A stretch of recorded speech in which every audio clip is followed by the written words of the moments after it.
Hi, I'm Seamless, and today is Friday, which means it's time for a new How to Bass. And today I'm going to show you how to make this sound. And just for kicks, this sound too.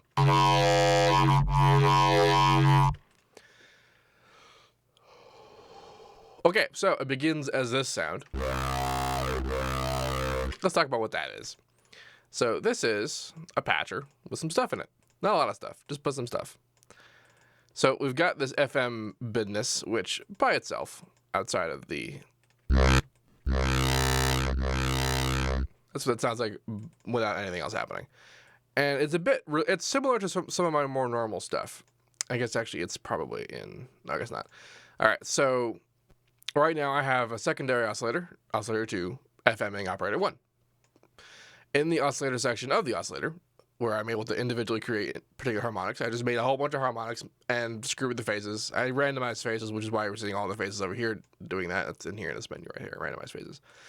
I wasn't being particularly careful with what it was, but like, here's the thing. Once you do this kind of thing, and you move around the individual phases and particular values, you'll see how it kind of affects the sound.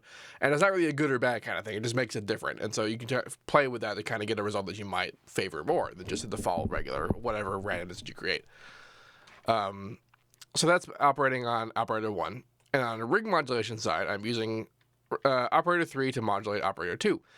Now, ring modulation is the same thing as frequency modulation, except that it applies itself to volume instead of pitch. So, and remember, to change the FM intensity of an operator, you change its volume. So this means that if I am modulating the volume of operator 2, that means I'm also modulating the operator's 2 FM impact on operator 1. Which is why we're able to have it sound like it has saw wave harmonics. Which you might be wondering, well, why does that matter? And that's because operator 2 is actually an octave higher than operator 1, which by itself sounds like a square wave. Well, has square wave harmonics. But because we're modulating it by a fundamental pitched ring modulator, we're getting frequencies that are more related to what a saw wave can do than a square wave can do. This will come in handy later when we do the other sound. So the next step is this equalizer, which just has these two big old peaks in the middle. Now, I'm not going to show you what it sounds like with the EQ by itself, because it doesn't actually matter, because I actually made the distortion first, and then I made the EQ before the distortion, and then I messed with these positions based on what it sounded like going into this distortion. Now, this distortion, the way that the wave shaper works is that it changes the shape of the waveform, hence it distorts the waveform pretty directly. This curve that you usually see me do, it's just pretty basic saturation. It just makes everything louder.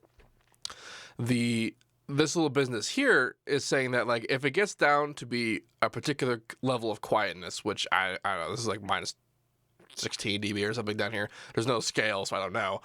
But when it gets down to that point, it actually gets pulled down to 0 dB. So this is kind of like a little dead zone that's sitting around 0 dB, and it creates this particular kind of sharpness to it. And that's just why I made a shape like that. Now, I'm also automating this parameter, which is this guy here. And I really did just put this here just to be somewhere. I kind of just made it feel the way it was. But you might also notice that this particular sound and this sound are not the same pitch. And that's because I actually planned to record this at a high note and then bring it down. And the reason for that is because while I could play a lower note of the sound,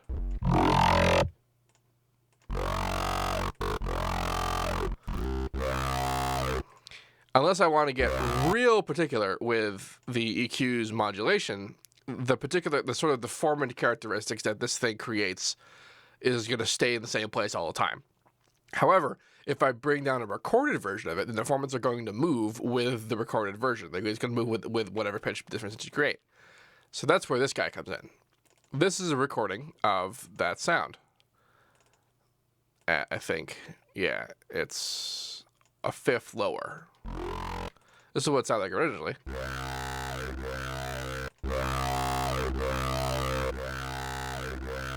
That was a little different because I think I changed this parameter at one point, but this is basically how what ended up happening, and I just brought it down. Now that change actually is basically as far as I wanted to go initially, because I thought that was enough of a difference that I thought it was pretty neat. But then I decided to apply a Vocoding to it. And here's a fun thing about Vocoding. The process doesn't really pay attention to like things that we understand to be formants. It doesn't really pay attention to particular quality. It just puts in what it's reading in the spectrum, and then you can mess with it. If we use a sound as its own carrier, we can use, like, if it has even the vaguest amount of sort of formative characteristics, sometimes it'll even create formative characteristics just by the nature of the way the vocoders work with the bands and the reading and that kind of thing.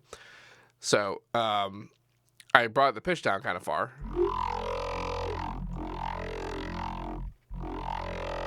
There's also a little bit of low frequency in the carrier still coming through. It's because there's not a lot of bass and like sub bass in the actual vocoding. Although I did go to band distribution and I brought the distribution all the way down, because by default it's like up here somewhere. And this actually kind of, instead of like moving the bands, it squeezes the bands one way or the other. So I brought it down all the way down so that the vocoding actually did vocode the sub, but then I also just put the sub in there. So where's the pitch? I messed around. I didn't mess around with the pitch. Could have sworn I messed around with the pitch. I messed around with the bandwidth? Nope, I didn't mess around with anything. So I'm using a pretty low band count. And this is actually how you avoid the traditional vocoding artifacts, because of the vault amount. You kind of start to hear it, like a really high amount. You're getting not necessarily distortion, but the kind of sort of just the texture of vocoding really obvious in there. But if you have a really low count, like I had, it's still kind of there, but it's not really noticeable. It's also kind of indistinguishable from what the original sound sounded like. The next thing I did was compress it. You might see this EQ in the way here, but this actually came second. Because once I set up the compressor, like the Maximus here, I have the band split. I have like sub, the mid range, and the high range, and the sub is basically fine. Mid and high is pushed up pretty hard, and then it's pretty quick in terms of the time variables, just to keep it snappy on pretty much everything. Yeah. You can push the bass hard if you want to. Though, for sounds like this, you're usually going to have a separate sub anyway, so whatever. And then I put an EQ in here to kind of push the higher frequencies a bit harder, which it's before compression, so the behavior is a bit different, but it does still have the same basic impact.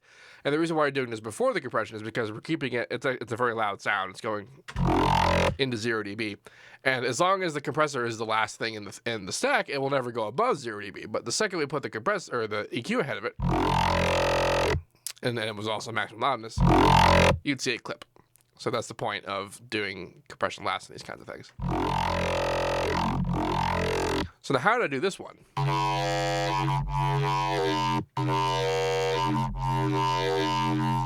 Well, remember what I told you about creating the square harmonics based on making the operator an octave higher?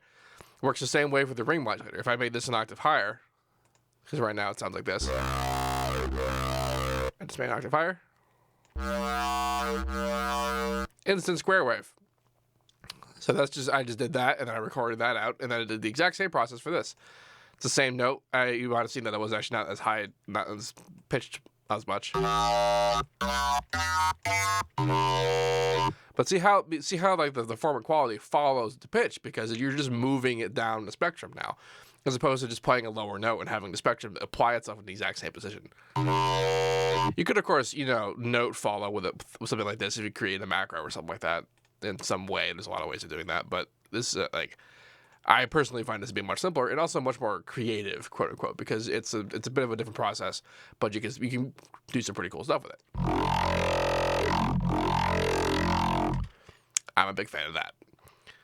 Anyway, this project will be available for download in the description. If you have any questions about this, let me know. And as usual, have a nice day.